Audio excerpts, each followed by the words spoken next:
Moi! Miksi niin monet lopettaa kielen opiskelun kesken kaiken? Tai miksi he on vähän jumissa? Yksi tärkeimmistä syistä on se, että monet uskovat, että he eivät ole hyviä kielen opiskelussa.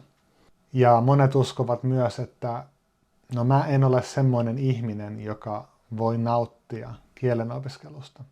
Nämä molemmat uskomukset on siinä mielessä vähän samanlaisia, että siinä on takana ajatus, että meidän aivot on aika muuttumaton elin. On mahdollista, että sä opit kieliä vähän hitaammin kuin keskimääräinen ihminen, mutta mä luulen, että se on aika epätodennäköistä, koska sellaiset ihmiset ei yleensä avaa tällaisia videoita. On totta, että on eroja meidän aivojen toiminnassa.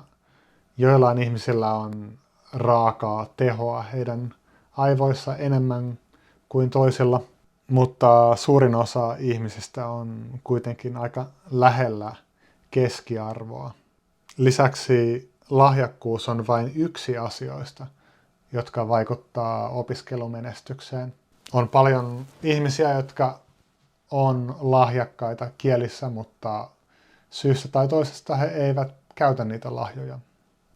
Joskus mulle sanotaan, että Max, sä olet varmaan lahjakas kielissä.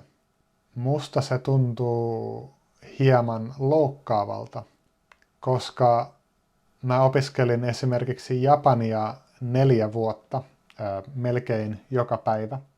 Niin mun mielestä on vähän väärin sanoa, että no, sä olet vain lahjakas, kun sä opit japanin kielen. En mä siitä suutu, jos joku sanoo mulle tolla tavalla, mutta se on semmoinen pieni tunne täällä sisällä mun sydämessä. Ymmärrätte varmasti. Kun opiskelee säännöllisesti, niin keskimääräinenkin oppija voi oppia kieltä paljon nopeammin kuin lahjakas ihminen, joka pelaa Duolingoa sunnuntaisin. Meidän aivot on ihmeellisen muovautuva elin, kun me opiskellaan jotain usein. Jos me halutaan puhua jotain kieltä edes keskitasolla, niin me tarvitaan suht paljon sanastoa ja lauseita, ja meidän pitää pystyä myös sanomaan ne riittävän nopeasti. Ja tämä vaatii kertausta.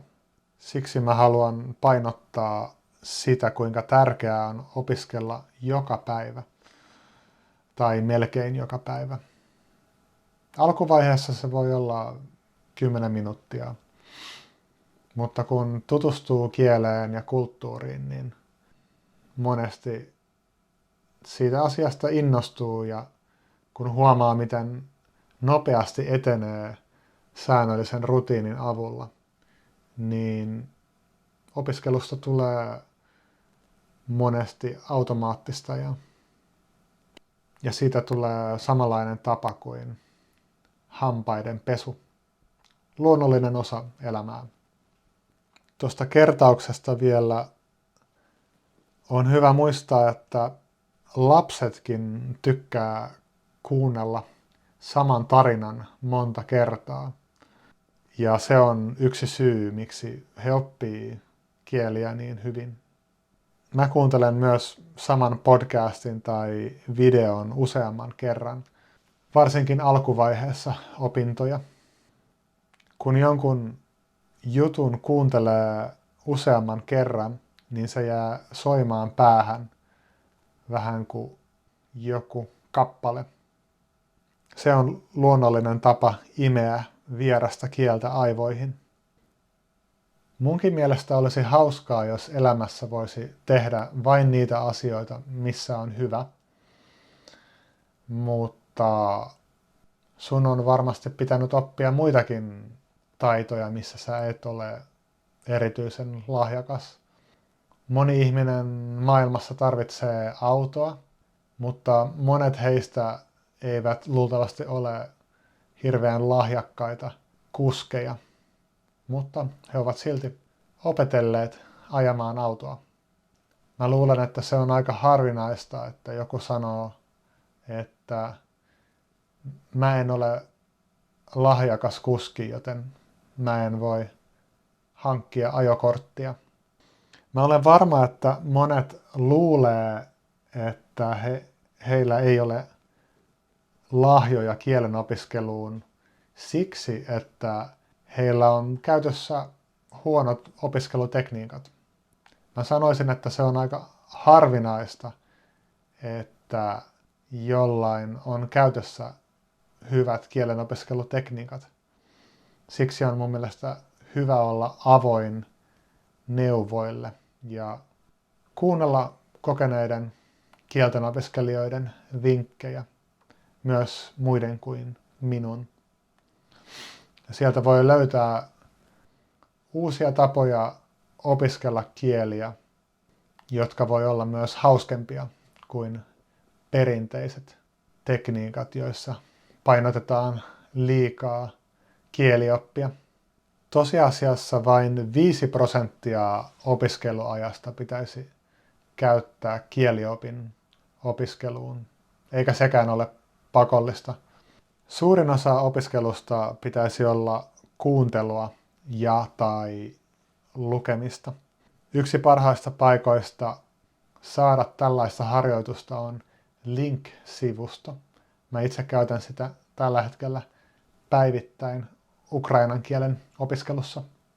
Yksi syy, miksi monet ei nauti kielen opiskelusta, on se, että he uskoo, että vasta muutaman vuoden opiskelun jälkeen saa alkaa lukemaan sellaisia kirjoja ja katsomaan sellaisia haastatteluja tai TV-ohjelmia, jotka itseä kiinnostaa.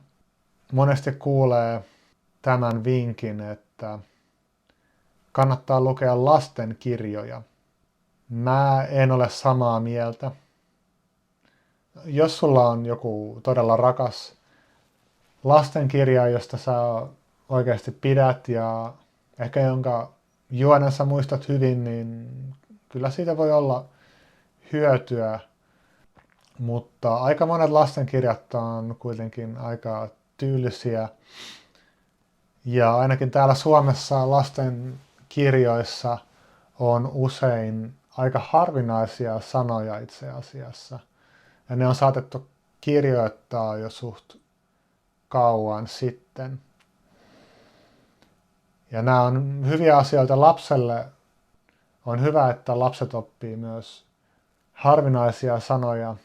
Mutta jos sä olet siinä vaiheessa, että sä opettelet kielen perusteita, niin lasten kirjat ei ole mun mielestä parasta mahdollista materiaalia.